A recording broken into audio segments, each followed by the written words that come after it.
Yes my dear students, मैं आपके लिए इसी टॉपिक का next question x4 minus one divide x4 minus one by x minus one. हमें क्या करना है, अब इसको इससे डिवाइड करना है ना। तो वही मेथड है, वही कॉन्सेप्ट है। बिल्कुल, चलिए करते हैं इसको। देखिए कैसे करते हैं, बहुत इजी मेथड से करेंगे और आपको सबको समझ में आएगा। चलिए x minus one x4 minus one, ये हमने नोट कर लिया। चलिए अब क्या करना है, वही सेम प्रोसेस अपनाना है हमारे लिए। x है या x4 है तो समझ जाइए किससे इसको मल्टीप्लाई करनी है, x क्यू से। x क्यू से x करेंगे कितना हो जाएगा, x4 हो जाएगा। x क्यू से 1 से करेंगे माइनस क्या हो जाएगा, x क्यू हो जाएगा। आप कहोगे सर आपने तो यही भी इसके नीचे लिख दिया है, तो अलग टर्म है। अरे भैया लिख देंगे, कोई बड़ी प्रॉब्लम नहीं है, आप लिख सकते हैं, बट लिखे जाएंगे ये सेपरेट सेपरेट। पहले मोर पावर फिर लेस पावर, ऐसी टाइप से लिखना पड़ेगा। तो ये दोनों सेम है, साइन चेंज होगा, माइनस ये माइनस है तो प्लस, स्पेस रखना है इनके बीच में, याद रखना है। ये कैंसिल हो गया, अब बचा क्या, पहले एक्स क्यू लिखा जाएगा क्योंकि अनलाइक टर्म में प्लस माइनस का होंगे नहीं है, तो एक्स क्यू पहले लिख देंगे, माइनस का 1 बाद में लिख देंगे, ऐसे लिखते जाना। अब एक्स क्यू चाहिए आपको, यहाँ पर एक्स है तो आप किससे इंटू करेंगे, एक्स स्क्वायर से। एक्स स्क्वायर से एक्स को इंटू करो क्या हो जाएगा, एक्स क्यू हो जाएगा, और एक्स स्क्वायर की माइनस 1 से करेंगे माइनस एक्स स्क्वायर हो जाएगा। ओके, ये प्लस का है तो माइनस, ये माइनस है तो प्लस, ये कैंसिल। ओके, तो एक्स स्क्वायर हो गया। ओके, पॉजिटिव है, पहले एक्स को लिख लेंगे, अब माइनस 1।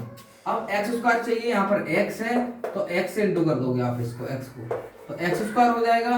अब एक्स की माइनस 1 से करेंगे तो माइनस एक्स हो जाएगा। अब ये माइनस, ये प्लस, ये कैंसिल, और ये प्लस एक्स माइनस 1। अब एक्स माइनस 1, यहाँ भी एक्स माइनस 1, किससे इंटू करोगे, 1 से करेंगे, प्लस 1 से, प्लस 1 से इंटू करेंगे इसको, तो यही आ जाएगा। ओके, साइन चेंज, माइनस और ये प्लस, कैंसिल कैंसिल, ये 0। अब देख लो, अब ये रिमाइंडर 0 आ गया, क्यों आ गया भाई, ये जो x माइनस 1 है ना, इसका फैक्टर है, x माइनस 1 इसका फैक्टर है, इसलिए रिमाइंडर 0 आ गया। रिमाइंडर 0 हो गया है ना, और क्वेश्चन आपका ये रहा। आप इन दोनों की मल्टीप्लाई करो, और मल्टीप्लाई करने पर आपका सॉल्व करने पर क्या आएगा, x4 माइनस बना जाएगा। आप करके देखना, चेक कर सकते हैं। रिमाइंडर 0 है तो इसको प्लस करने की जरूरत ही नहीं है। ओके, तो क्लियर है सभी को। तो सबसे पहले मैंने क्या किया, देखो आपको मैं पहले बता रहा हूँ, आप कहें सर पहले आप बता रहे अलग लिख लेते।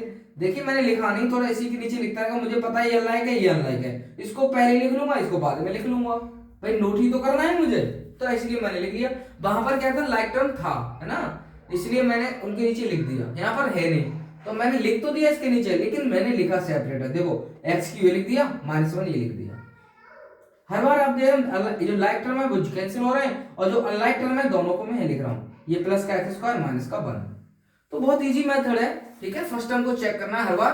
देखो इसका फर्स्ट टर्म x4 या x, तो x क्यू से इंटू कर दिया, सॉल्व है ना, और x क्यू इससे भी इंटू किया, याद रखना है तुम्हें, minus X Q, sine change cut गया, प्लस का x क्यू ये लिख लिया, माइनस का 1 ये लिख दिया, ये ऐसे है। अब ये x क्यू है, नेक्स्ट वाला जो स्टेप बना हमारा, इसमें x क्यू है, यहाँ पर x है, किससे इंटू करोगे इसको, एक्स स्क्वायर से, ऐसे करते जाना, बहुत इजी है।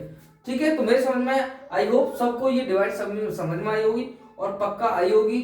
अब तुम्हारे बहुत सारे कॉन्सेप्ट इससे क्लियर हो जाएंगे। ओके, चलिए।